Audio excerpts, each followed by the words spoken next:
नमस्कार दोस्तों, स्वागत है आपका स्टडी फॉर सिविल सर्विसेज में। यदि स्टडी फॉर सिविल सर्विसेज के छात्र हैं तो ये वाला टेलीग्राम जरूर ज्वाइन करके रखिए। यूट्यूब चैनल में हमारे साथ है तो भी ये वाला टेलीग्राम ज्वाइन करना बहुत ज्यादा जरूरी है। सारे नोटिफिकेशन, सारे अपडेट, सारे मोस्ट इंपोर्टेंट पिक्स, सारा रिवीजन सब कुछ यहाँ पे बताया जाता है। टेस्ट को ध्यान से अटेम्प्ट करिए और बताइए कितना स्कोर आपने किया है, कितने सही किए हैं टोटल क्वेश्चन में से। सभी लोग अपना अपना स्कोर जरूर कमेंट करिए। दोस्तों, ये मॉक टेस्ट पेपर नंबर 8 है जिसे कि आप यहाँ पर देख रहे हैं और मध्य प्रदेश पीसीएस का जो प्रीलिम्स एग्जामिनेशन है काफी नजदीक है, तो आप रिवीजन लगातार करते रहिए। आइए शुरू करते हैं। इसमें 100 एमसीक्यूज है। पहला प्रश्न आपके सामने यहाँ प्रस्तुत हो चुका है, दोनों भाषाओं में है, आप देख सकते हैं। तो इसमें कहा गया कि निम्नलिखित कथनों पर विचार कीजिए। अब नीचे कुछ स्टेटमेंट दिए हैं। पहले वाले में कहा गया कि जो इत्रदार पैलेस है उसे बिल्ड कराया था राजा मानसिंह ने और इसकी लोकेशन है रायसेन में। और सेकंड वाले स्टेटमेंट में कहा जा रहा है कि राजा अमन पैलेस इज इन अजयगढ़, इसकी जो लोकेशन है वो कहाँ पे है, अजयगढ़ पन्ना में है। तो आप बताइए कि इसमें से सही कौन सा है। यहाँ पर कुछ कहा नहीं है कि सही या गलत बताइए, लेकिन इसका मतलब यह है कि यहाँ पे सही का पूछ रहा है, तो कौन सा सही होगा बताइए। प्रश्न पूरा आपने देखा और इसका जो करेक्ट आंसर है वो सी हो जाएगा। इसमें दोनों ही सही हैं, दोनों में कुछ गड़बड़ नहीं है। मतलब यहाँ अगर देखा जाए तो खजुराहो की तरह से यहाँ भी जो आर्किटेक्चर है वो दिखाई देता है। तो पन्ना के राजा जो है वो अमन पैलेस को बनवाते हैं अजयगढ़ किले के रूप में, ये दिखाई देता है। और दूसरा वाला जो इसमें रायसेन वाला आपने देखा वो भी सही है। आगे बढ़ते हैं, अगले प्रश्न को देखते हैं। तो प्रश्न संख्या 2 आप देख पा रहे हैं, इसमें लिस्ट 1 और लिस्ट 2 बना हुआ है। एक तरफ ज्योतिर्लिंगों के नाम है, मतलब महादेव के जो साक्षात स्वरूप हैं, लिंग स्वरूप हैं ज्योतिर्लिंग, और दूसरी तरफ स्थान का नाम दिया है कि कौन सा ज्योतिर्लिंग कहाँ स्थित है। सभी इसमें सही हैं, लेकिन एक गलत है और जो गलत है वही आपको खोजना है। तो देख लीजिए इसमें कौन कौन से हैं। ओंकारेश्वर है और उसकी लोकेशन दी हुई है खंडवा। उसके बाद मल्लिकार्जुन ज्योतिर्लिंग, इसकी लोकेशन दी है श्रीशैलम।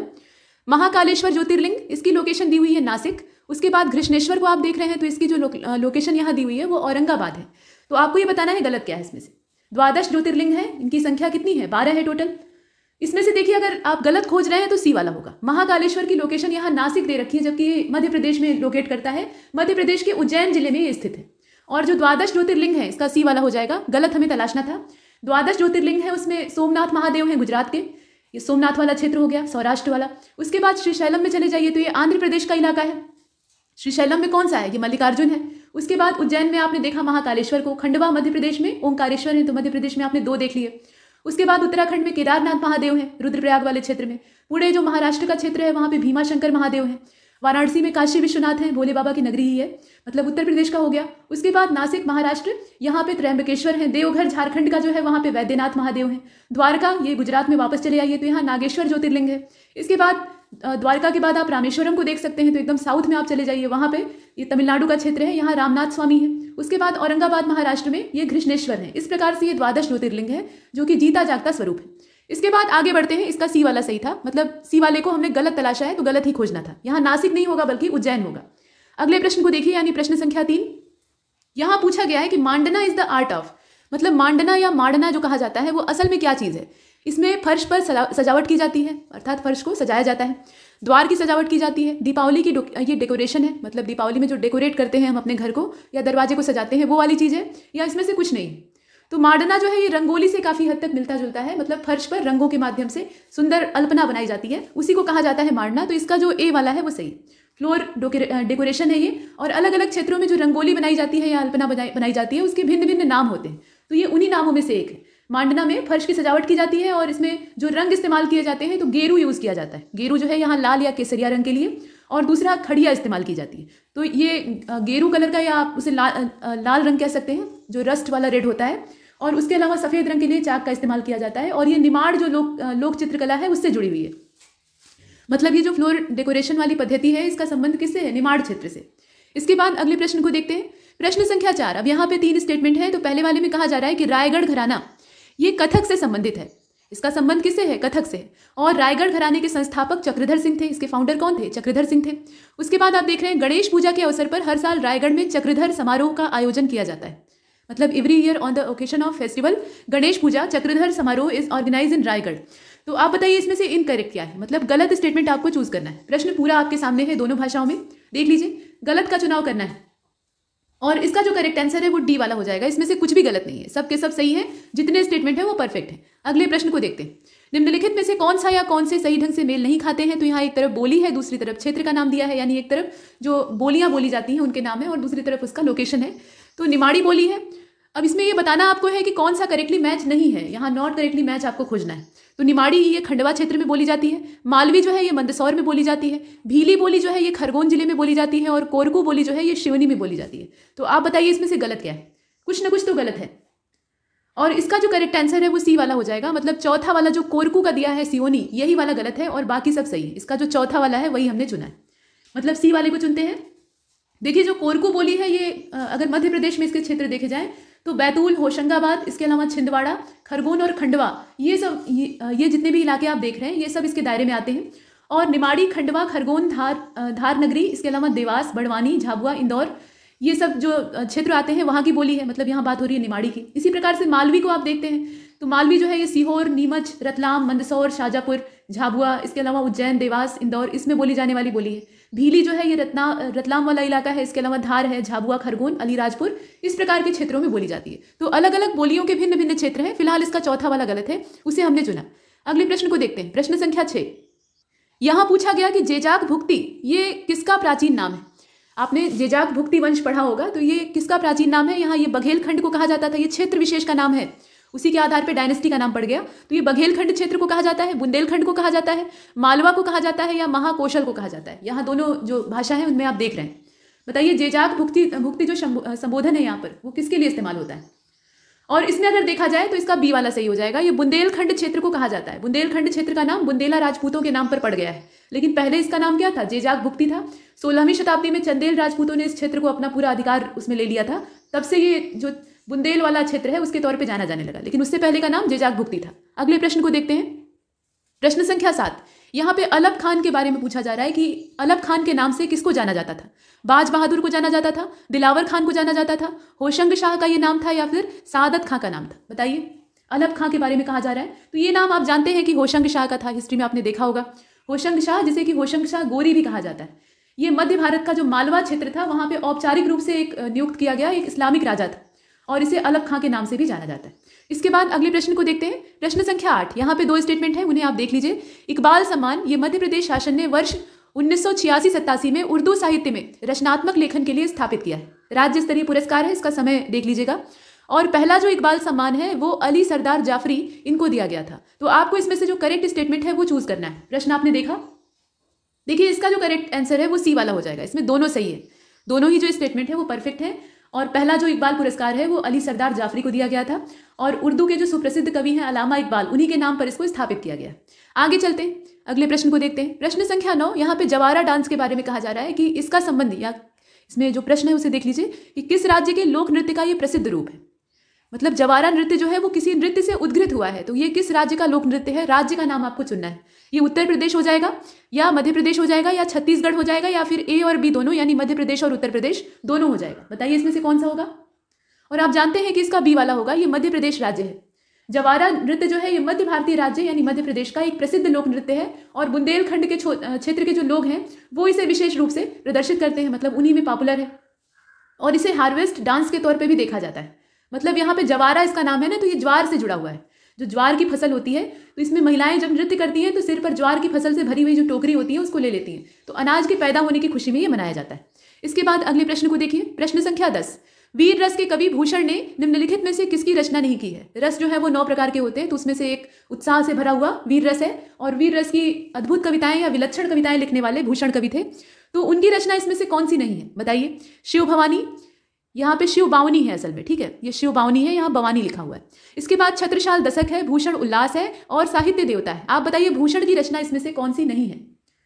और इसका जो करेक्ट आंसर है वो साहित्य देवता हो जाएगा। ये भूषण कवि की रचना नहीं है। भूषण एक कवि थे और उन्होंने समय, जो उनका तत्कालीन समय था, उसके समाज की भावनाओं और दर्शन को समझा था, करीब से देखा था, और वह वीर रस के भरे हुए कवि थे। ऐसा माना जाता है कि जो चित्रकूट के राजा थे रुद्रराज, वो इन्हें भूषण की उपाधि देते हैं, मतलब भूषण की पदवी से नवाजते हैं। और साहित्य देवता जो आप यहाँ देख रहे हैं ये माखनलाल चतुर्वेदी की रचना है। आगे चलते हैं, अगले प्रश्न को देखते हैं। प्रश्न संख्या 11। निम्नलिखित में से कौन सा मंदिर या कौन से मंदिर नागर शैली में बने हुए हैं। नागर, द्रविड़ और बेसर, ये बहुत कायदे से देख लीजिएगा कि किस मंदिर का निर्माण किस स्थापत्य में हुआ है। हिंदू मंदिरों के स्थापत्य की जो 3 शैलियां हैं उसमें से आप नागर शैली को देखते हैं, ये उत्तर भारतीय शैली। जो द्रविड़ शैली है ये सुदूर दक्षिण की है और उनका जो बीच में संक्रमण क्षेत्र है जिसमें कि मध्य प्रदेश का भी इलाका आता है, वहां पे बेसर शैली भी दिखाई देती है। फिलहाल सूर्य मंदिर कोणार्क, दशावतार विष्णु मंदिर देवगढ़ झांसी और सूर्य मंदिर मोडेरा। आप बताइए कि इसमें से नागर शैली से बने हुए मंदिर कौन कौन से। Which of the following is are temple build in Nagara style. और इसका जो करेक्ट आंसर है वो डी हो जाएगा, यानी पहला, दूसरा और तीसरा ये तीनों ही नागर शैली में बने हुए हैं। मंदिर की जो वास्तुकला शैली है उसमें आपने देखा। और नागर शैली में होता क्या है, पत्थर का एक बहुत बड़ा सा मंच बनाया जाता है या एक मंच तैयार किया जाता है और उस तक जाने के लिए सीढ़ियां होती हैं और उसके ऊपर तब मंदिर को बनाया जाता है। नागर मंदिरों के उदाहरण में आप विश्वनाथ मंदिर को देख सकते हैं, लक्ष्मण मंदिर को देख सकते हैं खजुराहो वाला। इसके अलावा सूर्य मंदिर कोणार्क का है, दशावतार विष्णु मंदिर देवगढ़ का है, सूर्य मंदिर मोढेरा का है, ये सब इसमें गिने जाते हैं। आगे बढ़ते हैं, अगले प्रश्न को देखते हैं। प्रश्न संख्या 12, यहाँ पर कहा गया है कि which of the following pair river is not match correctly to their ancient name. मतलब यहाँ पे नदियों के नाम है और उनका प्राचीन नाम दिया है, तो इसमें जितने भी दिए हैं वो सभी सही हैं, एक गलत है और जो गलत है वही आपको तलाशना है। तो देख लीजिए, दृष्टद्वती ये नाम जो है ये प्राचीन नाम था घग्गर नदी का, मतलब वर्तमान में इसे हम घग्गर नदी के नाम से जानते हैं, लेकिन उस समय इसका नाम दृष्टद्वती था। उसके बाद गोमल जो यहाँ शब्द है ये गोमती के लिए इस्तेमाल होता था। गंडक को पहले के जमाने में सदानीरा कहा जाता था और झेलम का नाम पुराने जमाने में अस्किनी था। तो आप बताइए कि इसमें से गलत कौन सा है। और ये बहुत ही सरल प्रश्न है, आपने 20 बार पढ़ा होगा कम से कम। आप जानते हैं कि अस्किनी जो है वो चेनाब का नाम था, झेलम का नहीं था, झेलम का वितस्ता नाम था। ठीक है, आगे चलते हैं, अगले प्रश्न को देखते हैं। नदियों के प्राचीन नाम आप जानते ही हैं, जैसे कि कुभू जो है ये कुर्रम नदी को कहा जाता है, कुभा जो नाम है ये काबुल नदी का था, वितस्ता झेलम को कहा ही जाता था, अस्किनी आपने चेनाब देखा, परुष्णी रावी को कहा जाता था, शतुद्री जो है ये सतलज का नाम था, विपासा व्यास का नाम था, सदानीरा गंडक को कहा जाता था, दिशद्वती जो आप देख रहे हैं ये घग्गर का नाम है। इसके अलावा सुवास्तु जो है ये स्वात नदी को कहा जाता था और इसमें अगर आप देखें तो जो सिंधु नदी है उसका पुराना नाम यही था। ऐसे आपने देखा, इसका डी वाला हो जाएगा। नेक्स्ट प्रश्न संख्या 13, with reference to medieval Indian history the term rahat, मतलब जो मेडिवल इंडियन हिस्ट्री है उसके संदर्भ में रहट शब्द, इसका संबंध किस चीज से है। ये मनसबदार जो होते थे उनके अधीन कृषि भूमि होती थी जिस पर की खेती की जा सकती थी, मजदूरों को कहा जाता था, सजा में जो कटौती होती थी उसको कहा जाता था, या सिंचाई में इस्तेमाल किया जाने वाला एक पहिया होता था। बताइए, विकल्प बहुत सरल है, बहुत आराम से आप जरा भी अगर भारतीय कृषि को जानते हैं तो आराम से इसे चुन लेंगे। और आप जानते हैं कि इसका डी वाला सही होगा, मतलब जो कृषि होता है या खेत होते हैं उनमें अब तो ट्यूबवेल के माध्यम से सिंचाई होने लगी है या नहरों से पाइप निकालकर उसे समरसेबल पंप से खींचकर किसान सिंचाई करते हैं, ये सब काम होता है। लेकिन पहले के ज़माने में रहट होती थी और रहट जो है ये पानी खींचने का काम करती थी। एक रहट होता था, एक दोन होता था। तो दोन जो होता था ये दोने की तरह से होता था, जैसे पत्ते का दोना होता है ना वैसे, और इससे पानी को उलीचा जाता था और रहट से पानी खींचा जाता था। तो ये पुराने जमाने के इंस्ट्रूमेंट थे, यहाँ आपने देखा। इसके बाद अगले प्रश्न को देखते हैं। जैसे उत्तर भारत में है तो गहरे कुएं हैं, वहां से पानी उठाने के लिए रहट का इस्तेमाल होता था। और अर्घट शब्द जो है इसके लिए पुराने जमाने में मतलब संस्कृत के रूप में इस्तेमाल होता था, बाद में ये बिगड़ते बिगड़ते रहट हो गया क्योंकि अर्घट बोलने में लोगों को समस्या होती थी। प्रश्न संख्या 14 को देखिए, यहाँ पर 4 स्टेटमेंट है और ये गुलाम वंश में शासन करने वाले रूलर्स हैं। इनका आपको क्रोनोलॉजिकल आर्डर यानी जो कालानुक्रम है वो व्यवस्थित करना है, तो इसे देख लीजिए। कुतुबुद्दीन ऐबक, आराम शाह, इल्तुतमिश, रजिया सुल्ताना, गयासुद्दीन। उसके बाद ये गयासुद्दीन बलबन की बात हो रही है। उसके बाद कुतुबुद्दीन ऐबक, इल्तुतमिश, रजिया सुल्ताना, आराम शाह, गयासुद्दीन। इसी प्रकार से इन जितने भी शासक हैं उनका जोड़ा बैठाया है। आप बताइए कि इसमें से कौन सा जो ऑर्डर है वो सही है, और इसका जो सही क्रम है वो ए वाला ही सही है। कुतुबुद्दीन ऐबक, आराम शाह, इल्तुतमिश, रजिया सुल्ताना और गयासुद्दीन, ये क्रम सही है। कुतुबुद्दीन ऐबक का जो समय था वो 1206 से लेकर 1210 था। उसके बाद आराम शाह नाम का जो निकम्मा और अयोग्य शासक है वो गद्दी पर आसीन हो जाता है। उसके बाद वो कुछ ही समय तक रहता है, फिर इल्तुतमिश यहाँ राजा बनता है और इसे ही गुलाम वंश का वास्तविक संस्थापक कहा जाता है। तो 1211 से लेकर 1236 ये इल्तुतमिश का टाइम है। अब इल्तुतमिश ने अपने जीते जी ही अपनी बेटी रजिया को उत्तराधिकारी घोषित किया था, लेकिन बीच में यहाँ आ जाता है रुकनुद्दीन फिरोज, मतलब ये गद्दी पर बैठ जाता है लेकिन टिकाऊ नहीं रहता है। उसके बाद रजिया अपना लाल कपड़ा पहनकर दिल्ली में न्याय मांगने जाती है और इसके बाद जनता इसको सपोर्ट करती है और ये राजा बन जाती है, मतलब शासिका बन जाती है। तो इसका जो समय है रजिया सुल्ताना का वो 1236 से लेकर 1240 है। उसके बाद आप देखेंगे कि छोटे छोटे कठपुतली शासक आते हैं जो दल चालीसा था उसके इशारों पर नाचते हैं, और अंत में जब शासन स्थिर होता है तो गयासुद्दीन बलबन स्थापित होता है 1266 से लेकर 1286। तो ये क्रम है इनका, ए वाला जो ऑर्डर है वो सही है। आगे चलते हैं, अगले प्रश्न को देखते हैं। प्रश्न संख्या 15, गिफ्ट टू मोनेथिस्ट ये नाम है और ये किताब है। अब पूछा जा रहा है कि ये किताब किस भाषा में लिखी गई, मतलब ये जो यहाँ ग्रंथ है ये किस लैंग्वेज में लिखा गया है। हिंदी में लिखा गया है, इंग्लिश में, अरेबिक में या पर्शियन में, मतलब फारसी या अरबी में लिखा गया है या हिंदी अंग्रेजी होगा। तो आप जानते हैं कि ये फारसी भाषा में लिखा गया है और राजा राम मोहन राय के द्वारा इसकी रचना की गई है। राजा राम मोहन राय को भारतीय पुनर्जागरण का पिता कहा जाता था और 1804 में, यहाँ डेट याद रखिएगा, 1804 में राजा राम मोहन राय ने अरबी में एक परिचय के साथ जो तुहफत उल मुहाइदीन है, इसे तुहफत उल मुहाइदीन कहा जाता था और इसी को कहा जाता था अ गिफ्ट टू मोनेथिस्ट, इसको फारसी भाषा में लिखा। आगे चलते हैं, अगले प्रश्न को देखते हैं। प्रश्न संख्या 16, यहाँ पर कहा गया कि consider the following statement regarding the art and architecture of Delhi सल्तनत। दिल्ली सल्तनत का जो कला और स्थापत्य है उसके बारे में यहाँ 3 स्टेटमेंट है, उसमें से आपको जो सही है उसका चुनाव करना है। यहाँ जो करेक्ट स्टेटमेंट है वही चूज करना है। तो पहले वाले में कहा गया कि अलाई दरवाजा जो था उसका निर्माण सुल्तान अलाउद्दीन खिलजी ने कुतुब मीनार के पास में करवाया था। अलाई दरवाजा को किसने बनवाया था? अलाउद्दीन खिलजी ने बनवाया था और कुतुब मीनार के पास में बनवाया था। उसके बाद मालवा विजय के उपलक्ष्य में मेवाड़ के राणा कुंभा ने कीर्ति स्तंभ का निर्माण करवाया था और सुल्तान मुबारक शाह खिलजी जो था इसने राजपूताना वाला जो क्षेत्र था वहां पे ऊखा मस्जिद का निर्माण करवाया था। तो आप बताइए कि इसमें से करेक्ट क्या है? पूरा प्रश्न आपने देखा और इसका जो करेक्ट आंसर है वो डी वाला हो जाएगा। इसमें तीनों ही सही है, कुछ भी गड़बड़ नहीं है, तीनों ही स्टेटमेंट परफेक्ट है और इसे हमने देखा। मतलब ये जो आप देख रहे हैं अलाई दरवाजा, इसमें लाल पत्थरों और संगमरमर का इस्तेमाल किया गया है और 1311 ईस्वी वाला जो समय है उसमें ये बनकर तैयार होता है। अगले प्रश्न को देखिए, यहाँ पर कहा गया दस्तार बंदान। ये दस्तार बंदान किस चीज के लिए इस्तेमाल हुआ शब्द है? मतलब ये उलेमा को कहा जाता था या जो मलिक होते थे उनको कहा जाता था या खान को कहा जाता था या फिर जो सूफी संत होते थे, मतलब इस्लाम की जो सूफीवादी विचारधारा है उसको कहा जाता था? बताइए। यहाँ पर बात हो रही है दस्तार बंदान और आप जानते हैं कि ये उलेमा को कहा जाता था जो कि धर्मगुरु होते थे और सल्तनत काल में ऊंचे और न्यायिक पदों पर जो बैठे हुए व्यक्ति होते थे, तो न्याय का यहाँ पे संदर्भ धर्म के साथ जुड़ा हुआ था। तो ऐसे जो व्यक्ति होते थे उनको दस्तार बंदान कहा जाता था। और ऐसा क्यों कहा जाता था? क्योंकि वो सर पे एक पगड़ी धारण करते थे और उस पगड़ी की संरचना या पगड़ी धारण करने की वजह से ही इन्हें दस्तार बंदान कहा जाता था। इसके बाद अगले प्रश्न को देखते हैं। इसमें कहा गया कि द हिंदू अखबार जो है ये किसके द्वारा प्रकाशित किया गया था या स्थापित किया गया था? मतलब पहली बार इसका स्थापना का जो करता है वो कौन है? द हिंदू ये सिविल सेवा परीक्षाओं की तैयारी के लिए हर अभ्यर्थी पढ़ता है, हालांकि आजकल इंडियन एक्सप्रेस पर भी जोर दिया जा रहा है। फिलहाल इसमें से बताइए स्थापना किसने की थी? एस एन बनर्जी ने, डिरोजियो ने, या फिर यहाँ पे जी सुब्रमण्यम अय्यर का नाम आता है या जॉर्ज एलन? इसमें से किसने की थी बताइए। तो आप जानते हैं कि जी सुब्रमण्यम अय्यर के द्वारा इसे स्थापित किया गया था। इसका जो सी वाला ऑप्शन है वो सही है और 20 सितंबर, यहाँ डेट देख लीजिएगा, 20 सितंबर 1878 ये इसकी स्थापना का समय। और हिंदू समूह का जो मुख्यालय है ये तमिलनाडु के चेन्नई में है, इसकी लोकेशन भी याद रखिएगा। इसके बाद आगे बढ़ते हैं, अगले प्रश्न को देखते हैं। प्रश्न संख्या 19, पूना पैक्ट पर हस्ताक्षर, तृतीय गोलमेज सम्मेलन, भारत सरकार अधिनियम 1935। यहाँ एक क्रम से इन घटनाओं को देखिएगा। पूना पैक्ट पर हस्ताक्षर, तृतीय गोलमेज सम्मेलन, फिर भारत सरकार अधिनियम 1935, उसका अधिनियमन और कांग्रेस की सोशलिस्ट वाली जो विंग है उसकी स्थापना। ये सभी आयोजन भारत में किस वायसराय के कार्यकाल में हुए थे? मतलब किस वायसराय के कार्यकाल में क्या क्या चीजें हुई हैं वो आपको देखनी है। तो इसमें से बताइए, लॉर्ड मिंटो था, लॉर्ड वेवेल था, लॉर्ड वेलिंगटन था या लिलिथगो था? इसमें से कौन सा था? तो इसका जो करेक्ट आंसर है वो सी वाला हो जाएगा। ये लॉर्ड विलिंगटन के समय में होता है। लॉर्ड विलिंगटन ने 22वें वायसराय के तौर पे भारत में अपना कार्यकाल स्टार्ट किया था और इसका जो समय है वो 1931 से शुरू होता है और ये चलता है 1936 तक। तो इसी के दौर में, यानी इसी का जो पूरा शासनकाल था, इसमें ये सारी घटनाएं होती। इसके बाद आगे बढ़ते हैं, अगले प्रश्न को देखते हैं। प्रश्न संख्या 20, निम्नलिखित कथनों पर विचार कीजिए। यहाँ 3 स्टेटमेंट है, उनको आपको चुनना है, मतलब इसमें से गलत का चुनाव करना है। तो पहले वाले स्टेटमेंट में कहा जा रहा है, इसे ध्यान से देखिएगा, दलित वर्गों के मंदिर में प्रवेश के लिए वायकोम सत्याग्रह, ये त्रावणकोर में शुरू हुआ एक आंदोलन था। आंदोलन को शुरू करने की जो डेट है वो 30 मार्च 1924 है और इस आंदोलन का स्थल वाईकाम महादेव मंदिर था, ऐसे कहा गया है। यहाँ वही चीज अंग्रेजी में है कि Vaikom Satyagraha was a movement in Travancore for temple entry of the depressed class.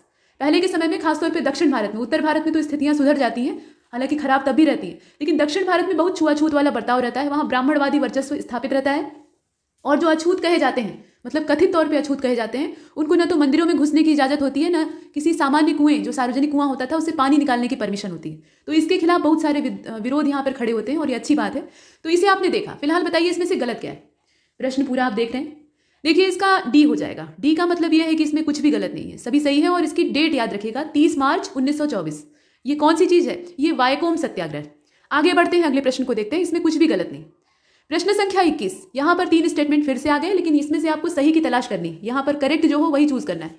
तो पहले वाले में कहा जा रहा है कि टीकमगढ़, निवाड़ी और गुना ये बुंदेलखंड के पठार में स्थित जिले हैं। ये तीनों मध्य प्रदेश के जिले हैं, तो आप जानते ही हैं, लेकिन इनका जो क्षेत्र है वो बुंदेलखंड का पठार है। मध्य भारतीय पठार ज्यादातर ग्रेनाइट और शैल चट्टानों से बना हुआ है। उसके बाद कहा गया तीसरे स्टेटमेंट में कि बुंदेलखंड का पठार ये भौगोलिक क्षेत्रफल के आधार पर मध्य प्रदेश के कुल क्षेत्रफल का 7.7% जो हिस्सा है उसको कवर करता है। मतलब इतना % जो मध्य प्रदेश का कुल क्षेत्रफल है उसमें बुंदेलखंड का पठार फैला हुआ है। तो आप बताइए कि इसमें से करेक्ट कौन सा है? प्रश्न आपने देखा और इसका जो करेक्ट आंसर है वो सी वाला हो जाएगा। सी का मतलब ये है कि पहला और तीसरा तो सही है इसमें, ये आप देख रहे हैं पहला और तीसरा सही है, लेकिन जो दूसरा वाला है वो सही नहीं है। इसमें अगर देखा जाए, आपने देखा जो ग्रेनाइट और शेल चट्टाने हैं, यहाँ मध्य भारतीय पठार की बात हो रही है, जबकि बुंदेलखंड का पठार जो है वो ग्रेनाइट और शेल से बना हुआ है और बाकी सब चीजें इसमें सही है। मध्य भारतीय पठार की अगर बात की जाए तो इसमें विंध्य राग समूह आता है, मतलब विंध्य पर्वत श्रृंखला का पूरा झुंड आता है और ये बड़े पैमाने पर बलुआ पत्थर से बना हुआ है। तो कौन सा जो शैल संरचना है या कौन सी पर्वत श्रृंखला किस मटेरियल से बनी हुई है ये आपको पता होना चाहिए। तो इसका दूसरा गलत है, यहाँ पे ग्रेनाइट और शेल नहीं होगा बल्कि बलुआ पत्थर होगा। आगे बढ़ते हैं, अगले प्रश्न को देखते हैं। इसका सी वाला हमारा आंसर हो जाएगा, यानी पहला सही है और तीसरा सही।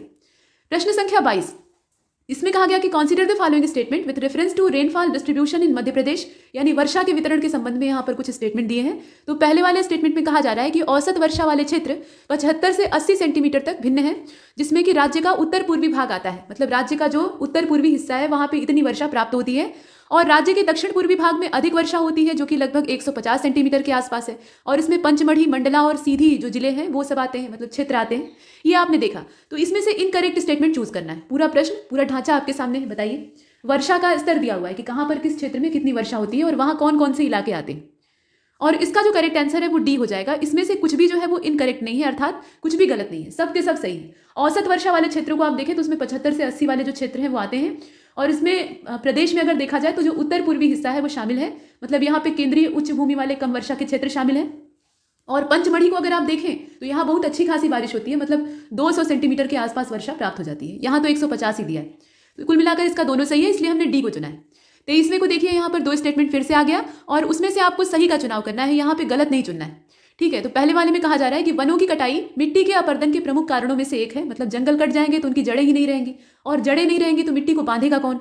उसके बाद दूसरे वाले स्टेटमेंट में कहा जा रहा है कि पौधों की जड़ें मिट्टी को बांध कर रखती हैं, जैसा कि अभी बताया गया, और मिट्टी में ह्यूमस को भी मिलाती है, जो ह्यूमस होता है उसको भी मिलाने का काम करती हैं, और सीधे सीधे मिट्टी की उर्वरता को लाभ पहुंचाती है। तो आप बताइए कि इसमें से सही कौन सा है। बहुत ध्यान से दोनों को देखिएगा, देखने में तो आसान है लेकिन इसमें एक एक शब्द महत्वपूर्ण है। और वैसे इसका दोनों सही है, इसमें कोई दिक्कत नहीं है। जो पेड़ों की जड़ें होती हैं वो ह्यूमस को भी ऐड करती हैं मिट्टी में, अगर वो नहीं रहेंगी तो ह्यूमस का अभाव मृदा में हो जाएगा और कुछ भी ढंग से उपज नहीं पाएगा। और साथ ही साथ ये वाली बात तो सही है कि वनों की कटाई जो है ये मृदा अपर्दन के लिए सबसे ज़्यादा जिम्मेदार है। यहाँ तक कि जो छोटे छोटे वनस्पतियाँ होती हैं, जैसे घास, जो घास भूमियाँ होती हैं, वहाँ अगर बहुत ज़्यादा ग्रेजिंग कराई जाएगी यानी चराई कराई जाएगी तो वहाँ भी अपर्दन और मिट्टी के बंजर होने और मरुस्थलीकरण की घटना देखी जा रही। तो ये काफ़ी ज़्यादा चिंताजनक बात होती है। इसके बाद आगे चलते हैं, इसका दोनों सही है।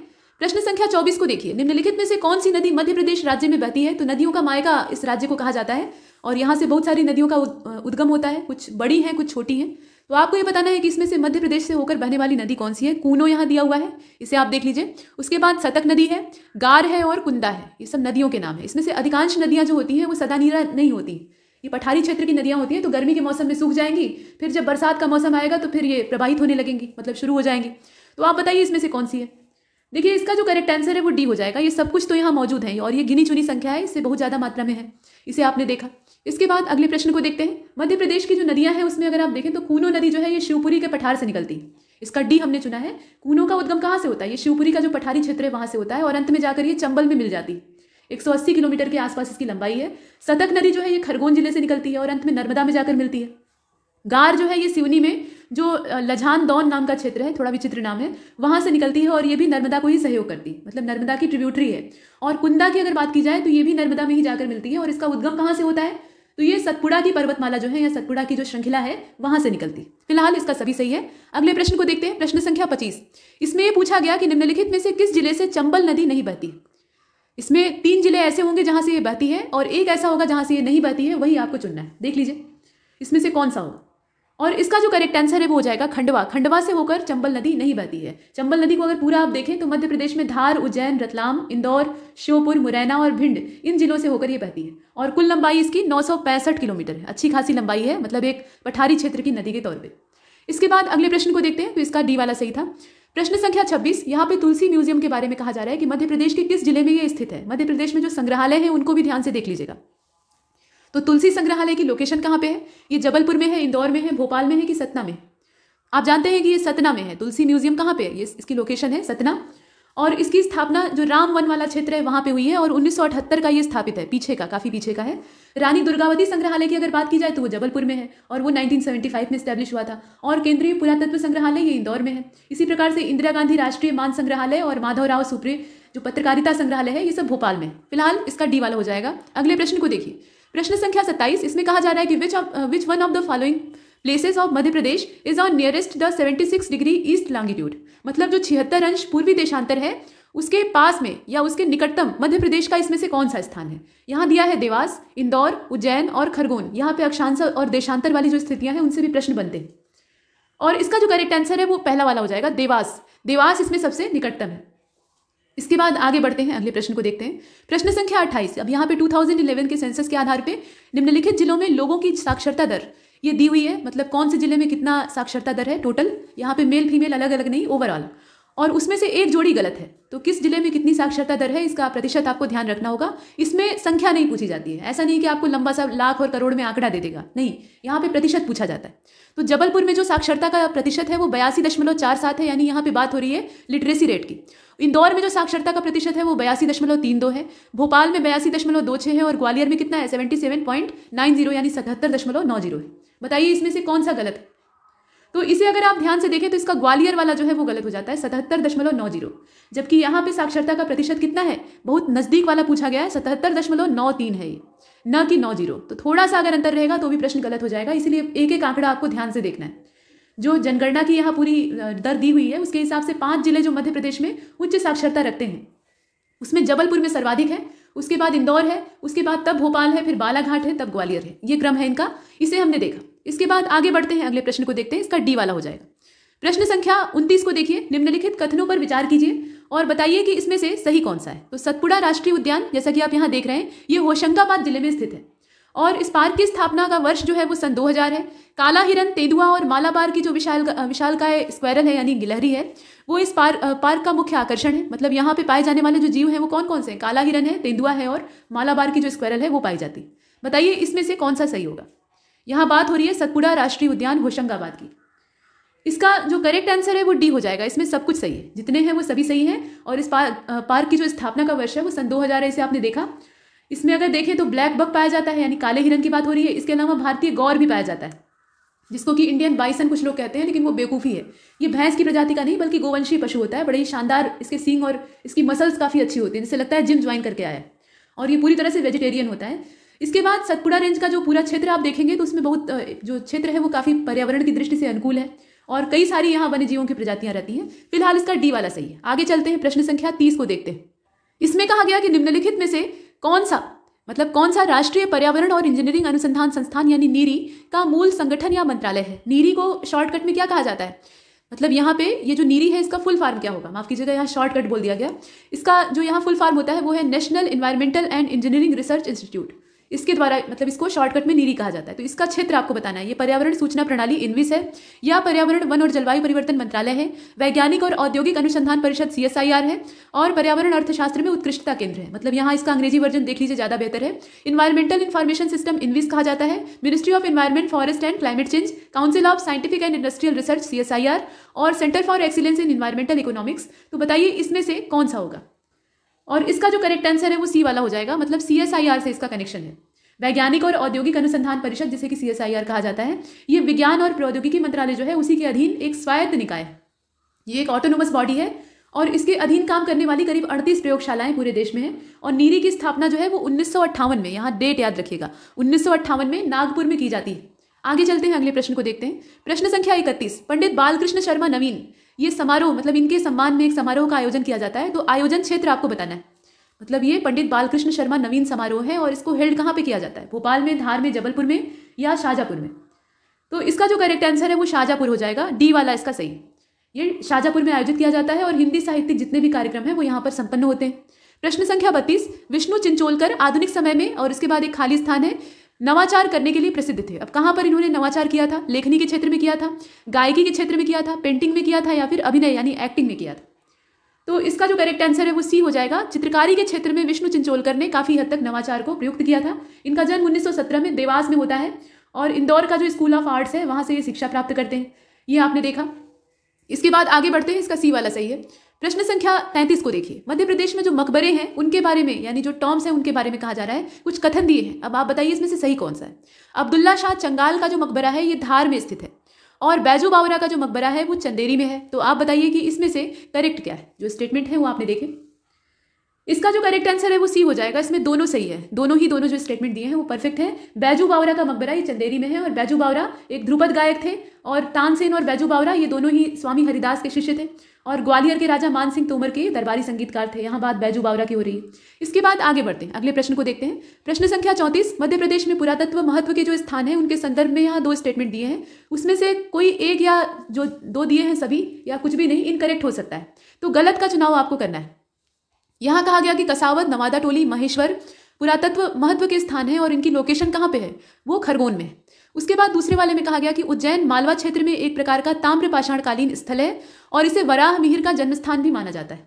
तो आप बताइए कि इसमें से गलत क्या है। प्रश्न जो आप देख रहे हैं इसमें से गलत खोजना है और इसका जो करेक्ट आंसर है वो डी हो जाएगा। इसमें से कुछ भी गलत नहीं है, ना तो पहला और ना ही दूसरा, ये दोनों ही इसमें जो स्टेटमेंट दिए हुए हैं वो सही है। इसके बाद अगले प्रश्न को देखते हैं। यहाँ पर 35वें में आप देख रहे हैं कि which of the following minerals are found in Chhatarpur district of Madhya Pradesh, यानी छतरपुर में पाए जाने वाले जो खनिज हैं वो इसमें से कौन कौन से हैं। यहाँ पर ग्रेनाइट दिया है, रॉक फॉस्फेट है, डायस्पोरे है, इसके अलावा ग्रेफाइट है और लेड है। यहाँ वही चीज़ हिंदी में है। तो आप बताइए इसमें से कौन कौन से मिनरल्स जो ये क्षेत्र है यानी छतरपुर डिस्ट्रिक्ट है वहाँ पर पाए जाते हैं।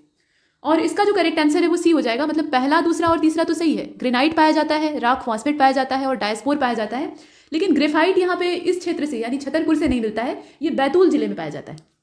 ग्रेफाइट कहाँ पे मिलता है? ये बैतूल में मिलता है।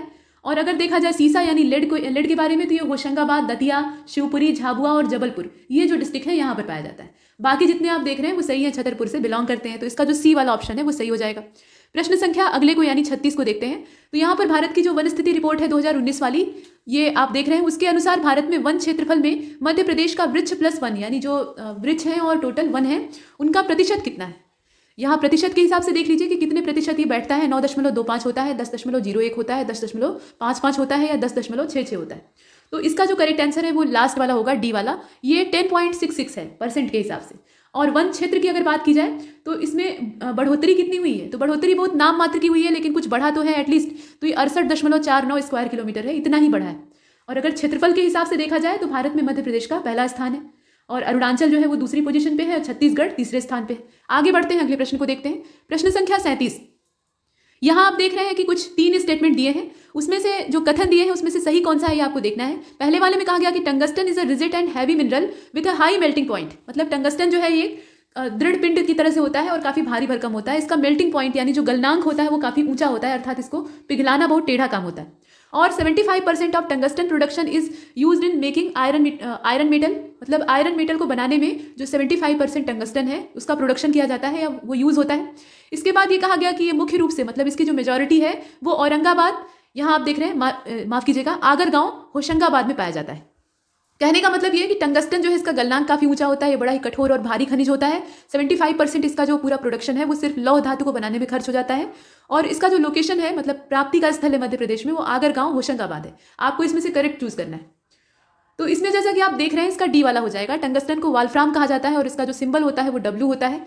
और आप देखते हैं कि जो पुराने जमाने के एडिशन वाले बल्ब होते थे उसमें फिलामेंट बने होते थे, अभी भी आते हैं, लेकिन अब एलईडी और जो सीएफएल है उनका चलन है।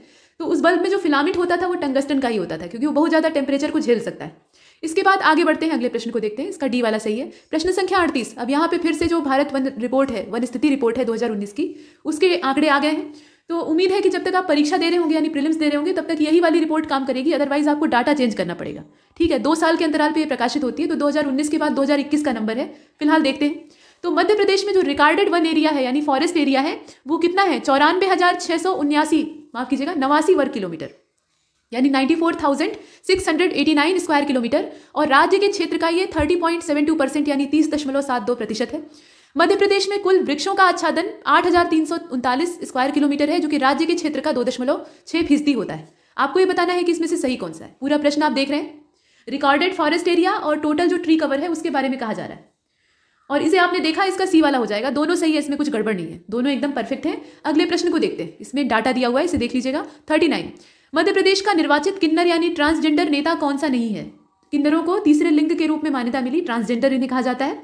तो इसमें शबनम मौसी है, इसके अलावा कमला या कमला जान इन्हें कहा जाता था। इसके बाद कमला बुआ है और पृथिका यशनी है। बताइए इसमें से कौन सी किन्नर जो है ये मध्य प्रदेश में निर्वाचित नहीं हुई है? तो इसमें अगर देखा जाए तो डी वाला हो जाएगा। ये पृथिका यशनी जो है इनका क्षेत्र मध्य प्रदेश नहीं है। शबनम मौसी ये 2000 में मतलब सन 2000 जो था उसमें शहडोल का जो सुहागपुर था वहां से विधायक चुनी गई थी। और कमला जान को आप देख रहे हैं ये सन 2000 में कटनी से मेयर चुनी गई थी।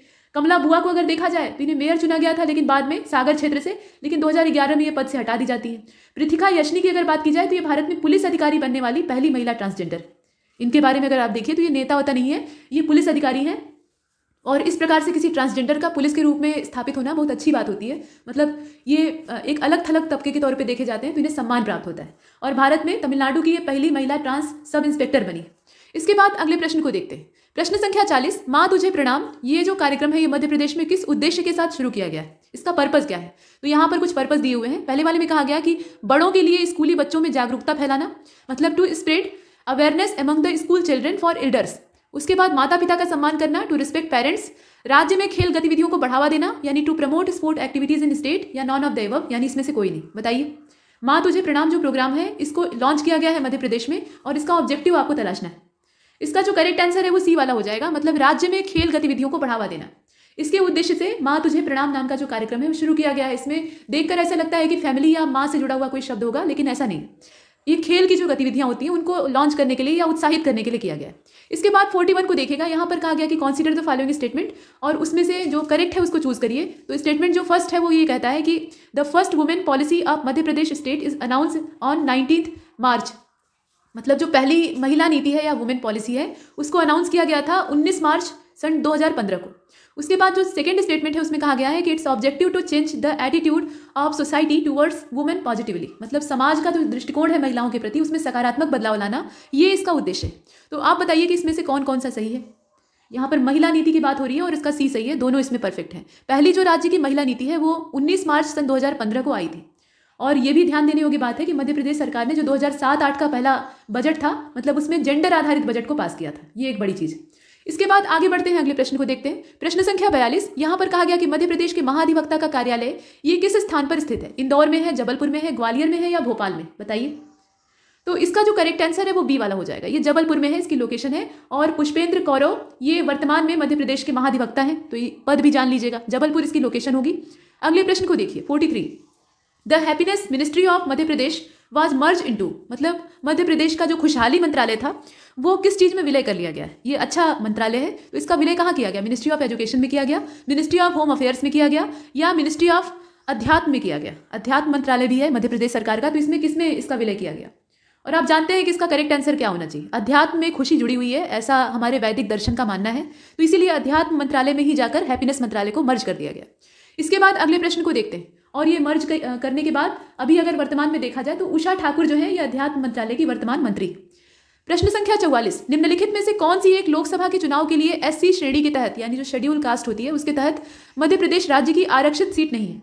यहाँ पे जो रिजर्व सीट है उसकी बात हो रही है, तो ये उज्जैन नहीं है, देवास शाजापुर वाला क्षेत्र नहीं है, भिंड नहीं है, या फिर बैतूल नहीं है। तो इसमें अगर देखा जाए तो डी वाला हो जाएगा। डी का मतलब यह है कि ये बैतूल नहीं है। बैतूल लोकसभा चुनाव के लिए एससी श्रेणी के तहत मध्य प्रदेश राज्य की आरक्षित सीट नहीं है। और आरक्षित सीटों की अगर बात की जाए तो उज्जैन, देवास, शाजापुर वाला क्षेत्र, भिंड और टीकमगढ़, ये जो 4 सीटें आप सुनते हैं ये लोकसभा चुनाव के लिए एससी श्रेणी के अंतर्गत आरक्षित की गई हैं। इसके बाद आगे चलते हैं। अगर आप एसटी का जानना चाहें तो एसटी के लिए जो आरक्षित यहाँ पे सीटें हैं उसमें शहडोल है, मंडला है, धार, खरगोन, बैतूल और रतलाम झाबुआ वाला क्षेत्र। अगले प्रश्न को देखते हैं। प्रश्न संख्या 45, यहाँ 2 स्टेटमेंट है, उसमें से आपको विचार करके जो सही है वो तलाशना है। तो आर्टिकल 179 जो है कॉन्स्टिट्यूशन का, उसके बारे में कहा जा रहा है कि इसमें विधानसभा के स्पीकर और डिप्टी स्पीकर के चुनाव से संबंधित प्रावधान है।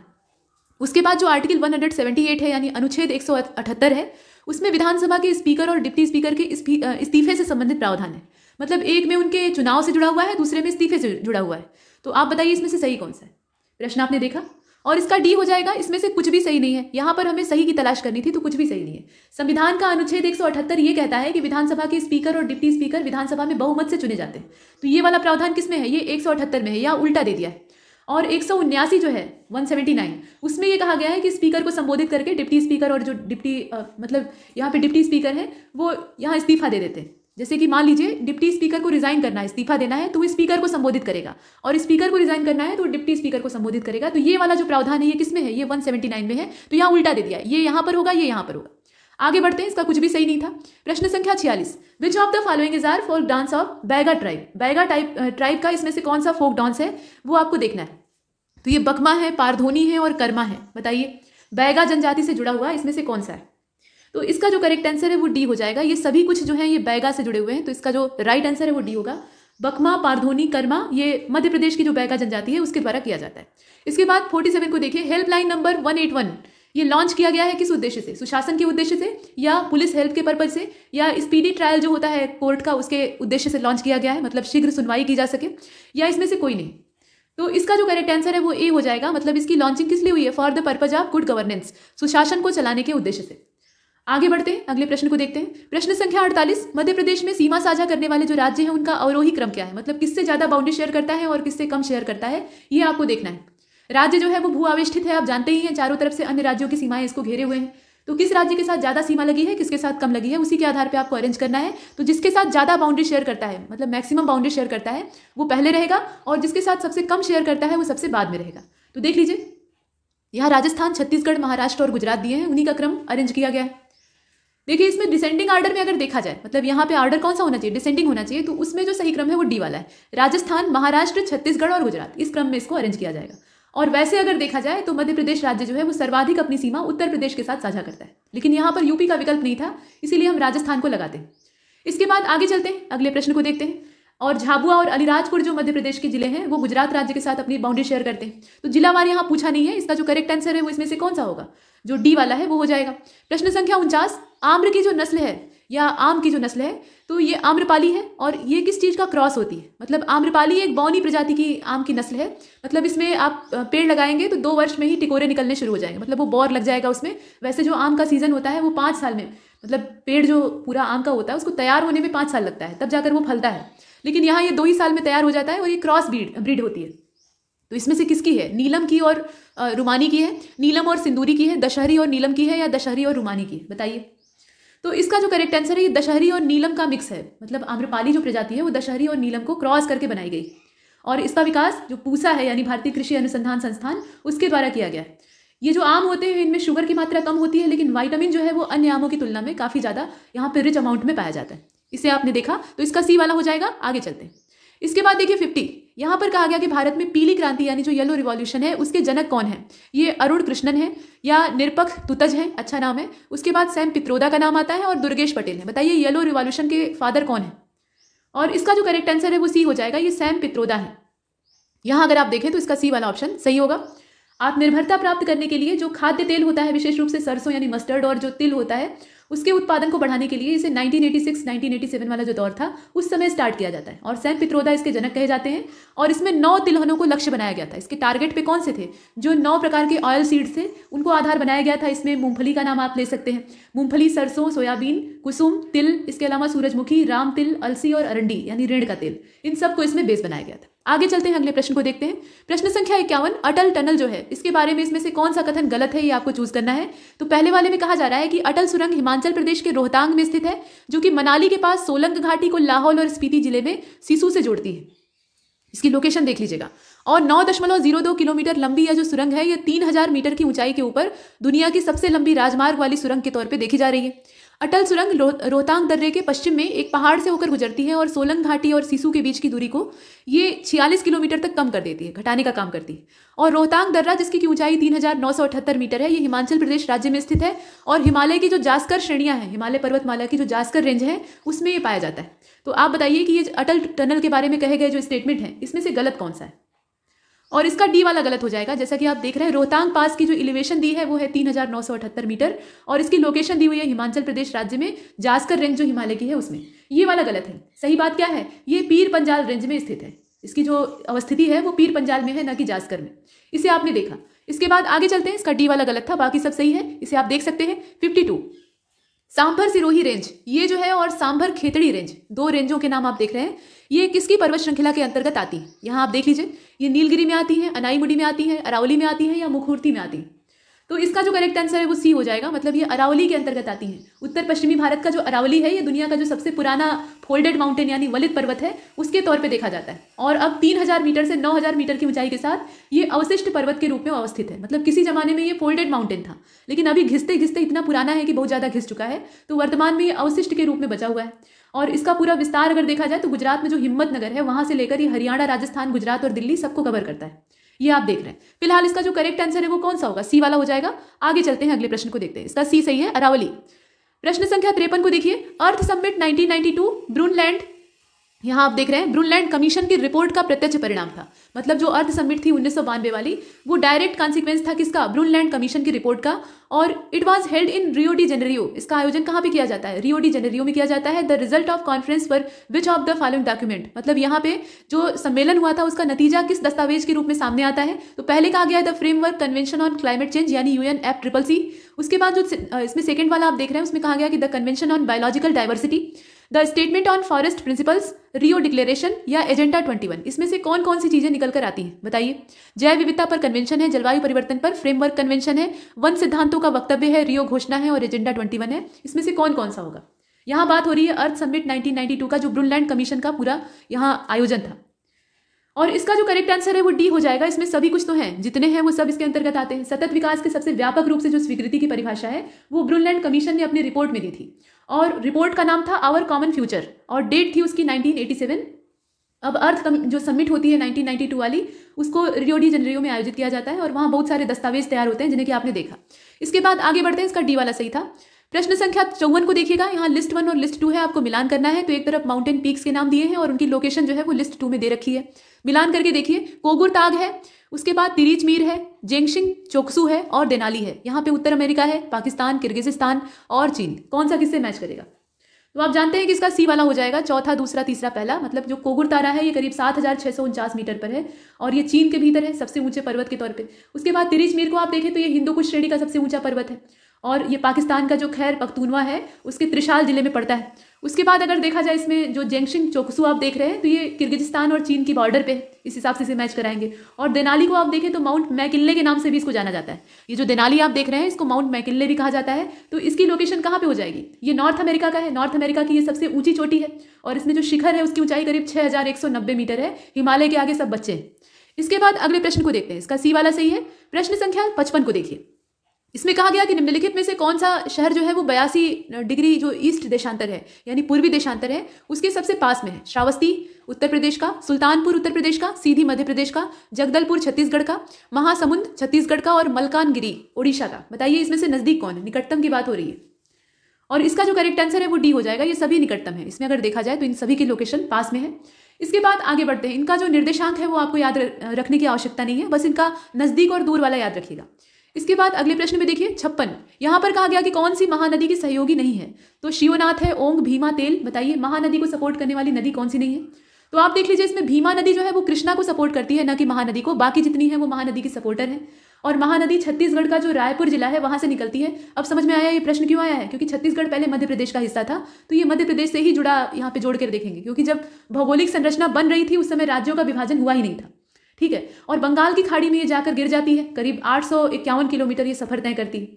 इसकी मुख्य सहायक नदियों को अगर आप देखें तो शिवनाथ को आपने देखा, इसके अलावा जोंक है, हसदेव है, मंड है, ईब है, ओंग है और तेल। ये सब नदियां किसको सपोर्ट करती हैं? महानदी को। आगे बढ़ते हैं, अगले प्रश्न को देखते हैं। 57वां, यहां कहा गया कि छत्तीसगढ़ कितने अन्य राज्यों के साथ अपने बॉर्डर को शेयर करता है? 4, 5, 6, 7। यहां संख्या दी है, बताइए।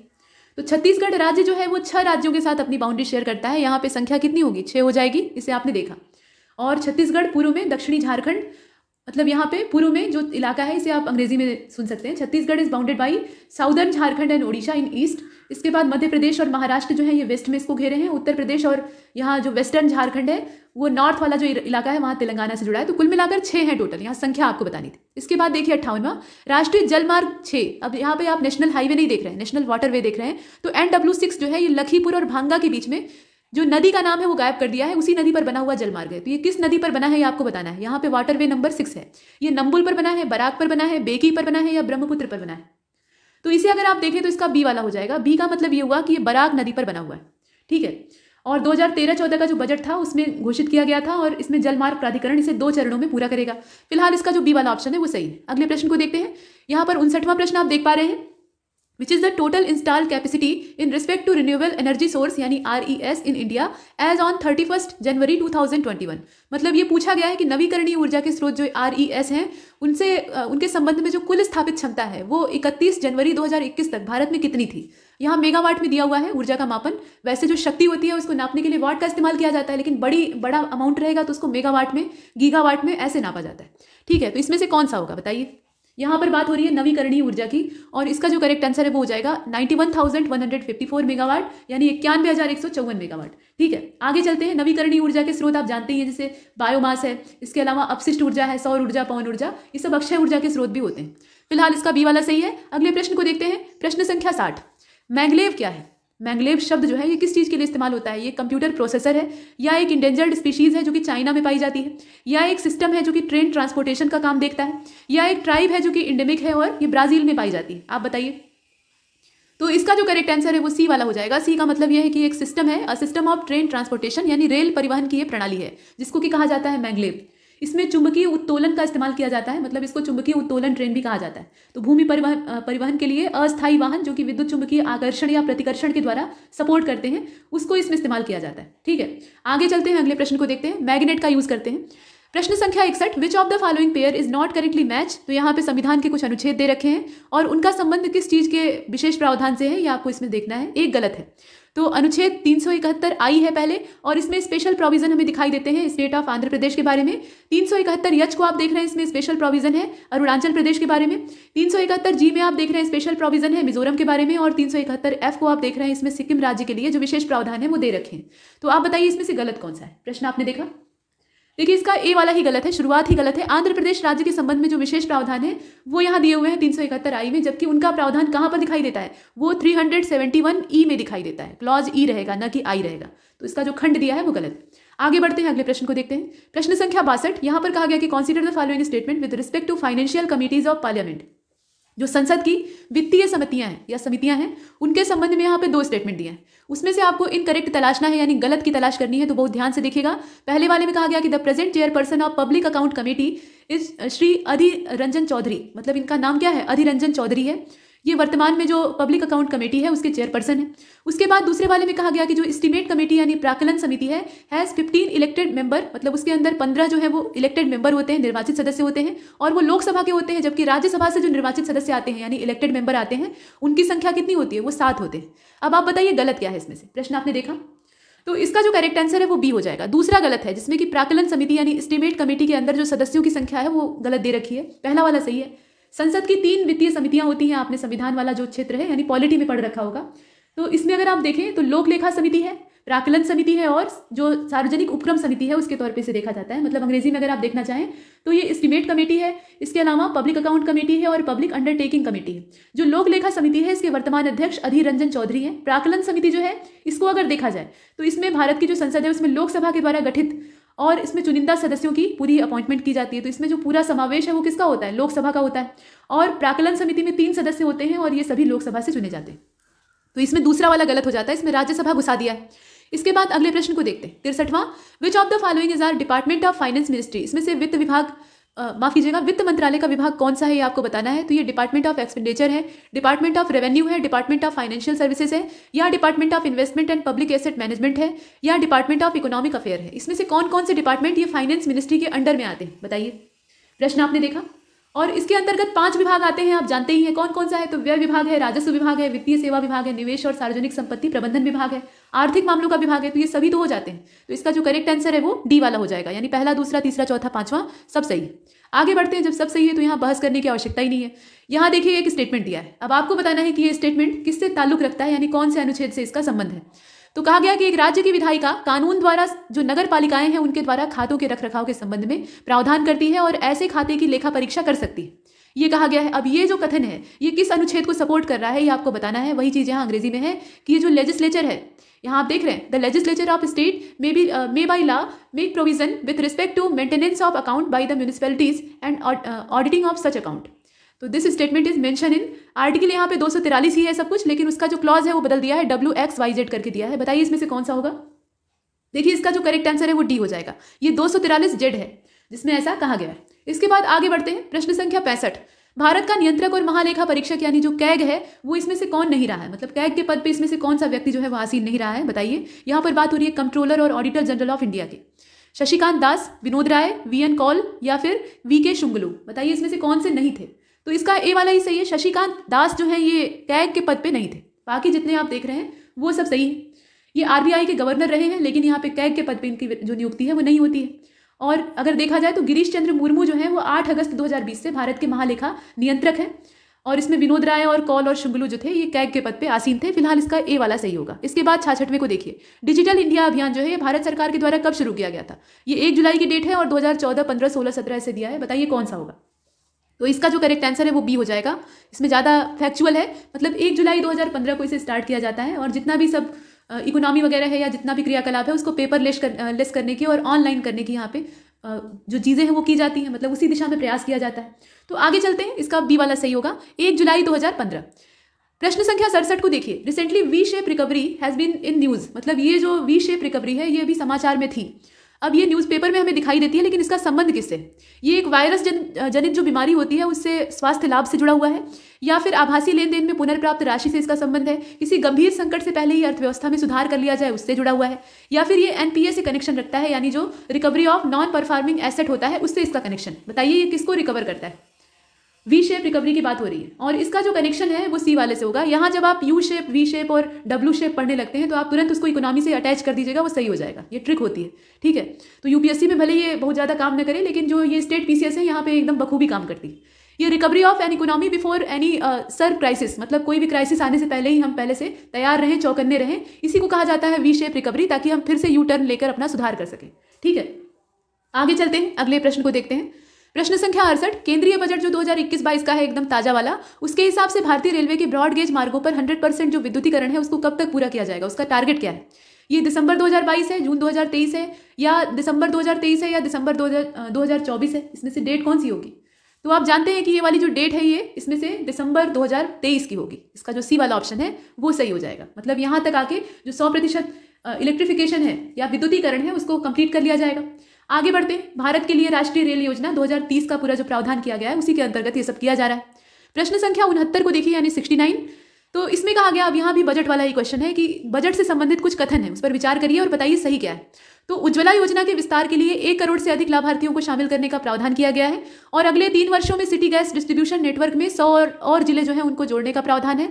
साथ ही साथ केंद्र शासित प्रदेश जम्मू और कश्मीर के लिए एक नई गैस पाइपलाइन परियोजना का उद्घाटन किया गया है। तो आप बताइए कि जो बजट आया है इस बार वाला, लेटेस्ट वाला, इसमें कौन कौन से प्रावधान शामिल हैं? और इसका जो करेक्ट आंसर है वो डी हो जाएगा। ये तीनों ही इसमें आते हैं, तीनों ही इसमें शामिल हैं, इसे हमने देखा। इसके बाद प्रश्न संख्या 70 को देखिए, यहाँ भी यूनियन बजट के बारे में ही बात हो रही है कि a new centrally sponsored scheme, और इसका नाम क्या है इस स्कीम का? आत्मनिर्भर स्वस्थ भारत योजना। आत्मनिर्भर भारत योजना हमने पीछे ही देखी थी, तो आत्मनिर्भर स्वस्थ भारत योजना, और इसको लॉन्च किया गया है in addition to national health mission with a outlay. अब यहाँ पर आपको जो आउटले है वो सेलेक्ट करना है। तो इसका जो पर्पज है उसको भी ध्यान दीजिएगा। यहाँ पर क्या कहा गया? पीएम आत्मनिर्भर स्वस्थ भारत योजना, इसका उद्देश्य है जो स्वास्थ्य संबंधी चीज़ें हैं या जो इंफ्रास्ट्रक्चर है उसको ध्यान देना, और साथ ही साथ जो राष्ट्रीय स्वास्थ्य मिशन है उसके अलावा इसे एक नई योजना के तौर पे लॉन्च किया गया है। तो इसमें कितने रुपए का खर्चा आएगा, मतलब इसके लिए क्या शुरू करने की लागत है बताइए? यहाँ पे करोड़ में दिया हुआ है, 60,185 है, 62,989 है, 64,180 है।